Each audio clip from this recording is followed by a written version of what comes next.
बिस्मिल्लाहिर्रहमानिर्रहीम। बोलते कालम के साथ मैं आमिर रज़ा खान। और सऊदी अरब ने भी एटमी टेक्नोलॉजी हासिल कर ली है और सऊदी अरब एटमी पावर बन गया है। ये एक बड़ी ख़बर है उन लोगों के लिए जो कहते हैं कि पाकिस्तान और सऊदी अरब का मुआहदा जो है वो दूररस नताइज उसके आएंगे और उस नताइज आना शुरू हो गए हैं। इस वक्त अगर आप बैनुल अक़वामी मीडिया को उठाकर देखें तो सब जगह पर एक स्टोरी बड़ी वायरल हो रही है और वो ये स्टोरी है जो कि अल जज़ीरा ने दी है कि सऊदी अरब जो है पाकिस्तान के साथ मुआहदे के बाद न्यूक्लियर अम्ब्रेला हासिल कर चुका है, यानी अब सऊदी अरब के ऊपर एक न्यूक्लियर कंट्री की छतरी मौजूद है। और CNN उठा लें आप, अल जज़ीरा, द स्टार, बहुत सारे दूसरे जो वॉइस ऑफ अमेरिका है वहाँ पर भी इसी नवीद के तबसरे किए जा रहे हैं। और अमेरिकन थिंक टैंक जो हैं वो तो पहले ही कह रहे थे कि पाकिस्तान सऊदी अरब को न्यूक्लियर टेक्नोलॉजी देना चाहता है ताकि वो सऊदी अरब को मिडल ईस्ट के अंदर एक एटमी क़ुव्वत बना दे, क्योंकि उसके मुकाबले में इज़राइल एक एटमी क़ुव्वत है। तो ये बात जो है कि वो अनडिक्लेयर्ड एटमी क़ुव्वत इज़राइल इस वक्त मोहल्ले का बदमाश बना हुआ है और उसको दूसरा ही ऐसा बंदा जो उससे ज़्यादा ताकतवर हो जवाब दे सकता है। तो वो ज़्यादा ताकतवर अब कौन है? सऊदी अरब है। और सऊदी अरब एक न्यूक्लियर अम्ब्रेला के नीचे आ गया है। अच्छा, ये न्यूक्लियर अम्ब्रेला वाली बात तो चले किसी हद तक मैं भी तस्लीम करता हूँ कि पाकिस्तान न्यूक्लियर पावर है, लेकिन स्टार समेत बहुत सारे मीडिया में ऐसी खबरें चल रही हैं कि न्यूक्लियर डिटर्मिनेशन जो है वो न्यूक्लियर टेक्नोलॉजी जो है वो भी ट्रांसफ़र होगी और ख़ुद का सऊदी अरब का नॉम सिटी से बाहर एक बड़ा न्यूक्लियर रिएक्टर जो है वो पाकिस्तान तैयार करेगा। और वो तैयार इसलिए करेगा कि वहाँ पर तवानाई फराहम की जा सके, अनइंटरप्टेड जो बिजली है वो दी जा सके पूरे सऊदी अरब को। लेकिन वो कह रहे हैं कि ये इस तक नहीं रहेगा। इससे पहले ईरान भी सिर्फ ये कहता रहा है कि वो अपनी पुरअमन एटमी सलाहियतों को जो है जो जारी रखेगा, पुरअमन एटमी तजर्बात को और पुरअमन एटमी टेक्नोलॉजी को चलाता रहेगा। लेकिन उसके बाद हुआ क्या कि उसने 90% तक जो है यूरेनियम को अफजुर्दा कर लिया जिससे हथियार बन सकते हैं। अब सऊदी अरब के बारे में ये कहा जा रहा है कि पाकिस्तान के मुआहदे की वो खुफिया शिक जिसको छुपाया जा रहा है वो शिक यही है कि पाकिस्तान न्यूक्लियर तहफ़्फ़ुज़ जो है वो फराहम करेगा सऊदी अरब को। इस हवाले से जो तबसरे किए जा रहे हैं जो मुख्तलिफ इस वक्त अखबारात में छप रहे हैं, अल जज़ीरा में तो खैर बहुत ज़्यादा और अरब न्यूज़ में भी इस पर कहा जा रहा है कि पाकिस्तान क्योंकि एक न्यूक्लियर स्टेट है तो न्यूक्लियर स्टेट ने हर किस्म का दिफाई तावन, ये लफ्ज़ जो हैं बड़े बारीक होते हैं। मैंने कल भी कहा था कि जो मुआहदात होते हैं इनमें कुछ डिप्लोमेटिक लैंग्वेज इस्तेमाल की जाती है और डिप्लोमेटिक लैंग्वेज के अंदर कुछ ऐसी चीज़ें इस्तेमाल की जाती हैं जो कि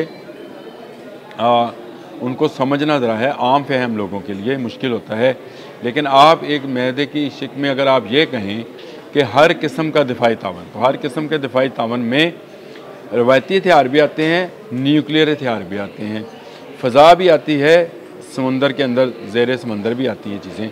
तो ये तमाम सलाहियतें जो पाकिस्तान इस वक्त हासिल कर चुका है, वो तमाम टेक्नोलॉजी जो पाकिस्तान हासिल कर चुका है वो सऊदी अरब में ट्रांसफ़र हो सकती हैं इस मुआहदे के तहत। और सऊदी अरब के पास जो चीज़ें हैं वो पाकिस्तान ट्रांसफ़र हो सकती हैं, यानी दौलत और तेल। तो इस बात को लेकर, इस शिक को लेकर, इस छोटी सी शिक को लेकर इस वक्त दुनिया भर के मीडिया हाउसेस में एक भूचाल सा आया हुआ है। जो अमेरिकन मीडिया है वो तो इस बात पर ज़ोर दे रहा है और कह रहा है, जैसे CNN है, कि कतर पर इज़राइल का हमला गल्फ़ से अमेरिका की छुट्टी के मुतरादिफ है। और अब गल्फ़ के लोगों को जो है एतमाद नहीं रहा, एतबार नहीं रहा कि अमेरिका के अड्डे और अमेरिका का असला और अमेरिका के रडार होते हुए उन पर इज़राइल हमला नहीं करेगा। हमला हो गया, दोहा में हुआ और दोहा में ही एक अमेरिकी अड्डा भी मौजूद है, एक किलानुमा अड्डा है जो जिसके मुझे भी इत्तफाक हुआ उसको बाहर से देखने का, अंदर से तो नहीं। और कहा जाता था कि यहाँ पे सिर्फ अमेरिकी काम करते हैं, किसी लोकल को, कतरी को भी काम नहीं करने दिया जाता। इसके बावजूद दोहा पर अटैक हुआ और इजरायली प्यारों ने जो है बम्बारमेंट की। किसी अमेरिकी रडार ने कोई रिपोर्ट नहीं किया कि उनकी तरफ ख़तरा बढ़ रहा है।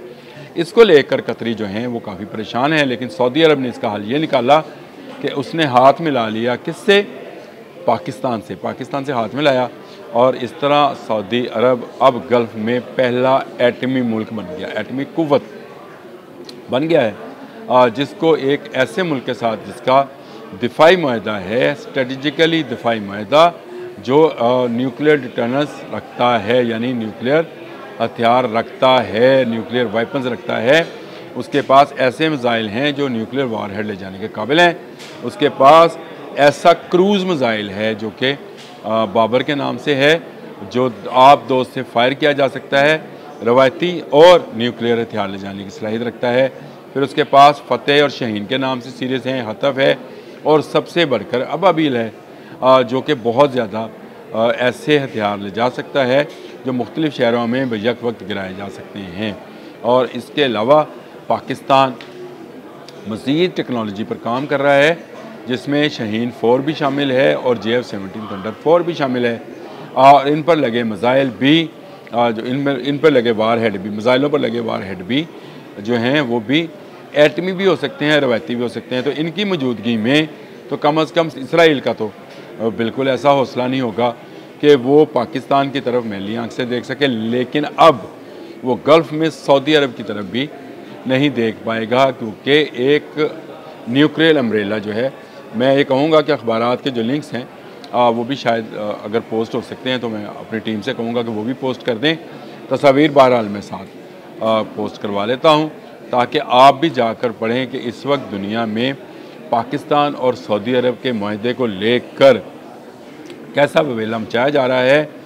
भारत में भारतीय मीडिया अपनी गवर्नमेंट पर बरस रहा है कि उनकी तमाम तर खारजा पॉलिसी नाकाम हो गई, और पाकिस्तान की पिछले गुज़िश्ता 1.5 साल में खारजा पॉलिसी, जो कि एक इसको कहना चाहिए अखलापे का शिकार थी या अकेलेपन का शिकार थी, आज वो दुनिया की आंख का तारा मुल्क बन गया है। क्या अर्जेंटाइन, क्या रशियन स्टेट्स, अज़रबैजान वगैरह, और क्या अब गल्फ़, सबकी आंख का तारा। और आपने वो गाना जो सऊदीज़ ने बनाया है पाकिस्तान के मतलब, अगर आप उनके अल्फाज को गौर से सुने तो आपको समझ आएगी कि पाकिस्तान को कहाँ रेट किया जा रहा है। ये वो पाकिस्तान है जिसके बारे में कहा जा रहा था कि आइसोलेटेड मुल्क बन गया है। मोदी ने बड़ा ललकार के कहा था, आज देखें कि इंडिया आइसोलेटेड हो गया।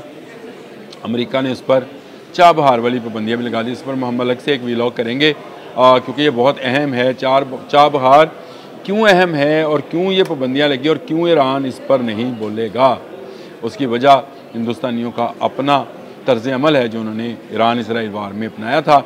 और अब लेकिन अब हमें तो बात करनी है सऊदी अरब की, जिसने पाकिस्तान जैसी एटमी क़ुव्वत के साथ दिफाई मामलात में हाथ मिलाकर एक ऐसा मुआहदा करके कि एक का हमला दूसरे पर हमला समझा जाएगा, एक नया रास्ता खोल दिया है। एक नया वे ऑफ लिविंग जो है वो अब स्टार्ट होने जा रहा है, ना सिर्फ सऊदी अरब में बल्कि पाकिस्तान में भी, क्योंकि पाकिस्तान की वेपन इंडस्ट्री जो है इससे फ्लरिश करेगी। सऊदी अरब एक बड़ा मुल्क है और इस्लामी दुनिया का सबसे बड़ा मुल्क है। मुक़द्दस सरज़मीन वहाँ पर मौजूद है मक्का और मदीना के नाम से, लेकिन इसके बावजूद वो इस्लामी दुनिया का रकबे के लिहाज से भी काफ़ी बड़ा मुल्क है और दौलत के लिहाज से भी बड़े ममालिक में शुमार होता है। उसका अमेरिका के हाथ से निकल जाना और पाकिस्तान के साथ हाथ मिलाना बहुत मैनी हेज़ है, जिस पर अमेरिकी, इजरायली, इंडियंस और हमारे यहाँ कुछ एक सियासी जमात, अब नाम नहीं लूँगा, लेकिन उसके चाहने वाले जो बैरून मुल्क बैठे हैं वो गलत फहमियाँ फैला रहे हैं। यानी ये यहूदियों का साथ दे रहे हैं, ये इंडियंस हिंदुओं का साथ दे रहे हैं, ये मोदी की सोच का साथ दे रहे हैं, पाकिस्तान बारे नहीं सोच रहे हैं। मुख्तलिफ़ तस्वीरें शेयर की जा रही हैं, मुख्तलिफ़ जो है मीम्स बनाई जा रही हैं। ये तमाम की तमाम सिर्फ इसलिए हैं कि पाकिस्तान और सऊदी अरब की जो डील है, जो दिफाई उनका माहदा है, उसमें दोनों मुल्क बाहमी साथ जुड़ गए हैं। अब इनको अलग नहीं किया जा सकता है। कहा यह जाता था कि पाकिस्तान चंद दिन की जंग के बाद कंगाल हो जाएगा, तो आप मुझे बताएं सऊदी अरब के पीछे खड़े होने से क्या कंगाल हो जाएगा? कहा जाता था कि जब इसराइल चाहे सऊदी अरब पर हमला कर सकता है, तो क्या इस मुआहदे के बाद कोई सोचेगा कि एक एटमी सऊदी अरब के ऊपर वो हमला कर दे और उसका जवाब जो है उसको मशरक़ की तरफ से मिले? मगरब की तरफ ना इसराइल वाले, उसको मशरक़ की तरफ से मिले। ये जवाब उसको अब मिलेगा, अब अगर उसने दूरंदाजी की गल्फ़ की किसी स्टेट के अंदर। लेकिन पहले, सबसे पहले सऊदी अरब, लेकिन देखिएगा कि आहिस्ता आहिस्ता दूसरे ममालिक भी पाकिस्तान की तरफ राग़िब होंगे। अगला मुल्क कौन सा होगा ये मैं आपको अपने आने वाले व्लॉग में बताऊंगा, उसको ज़रूर सुनिएगा, क्योंकि उसमें मैंने ये रिवील करना है कि अगला मुल्क कौन सा है जिसने अमेरिका को जवाब दे दिया है और पाकिस्तान को कहा है कि हम आपसे हाथ मिलाना चाहते हैं। मेरे अगले व्लॉग का इंतज़ार कीजिए। अब तक के लिए इतना ही। अल्लाह हाफ़िज़।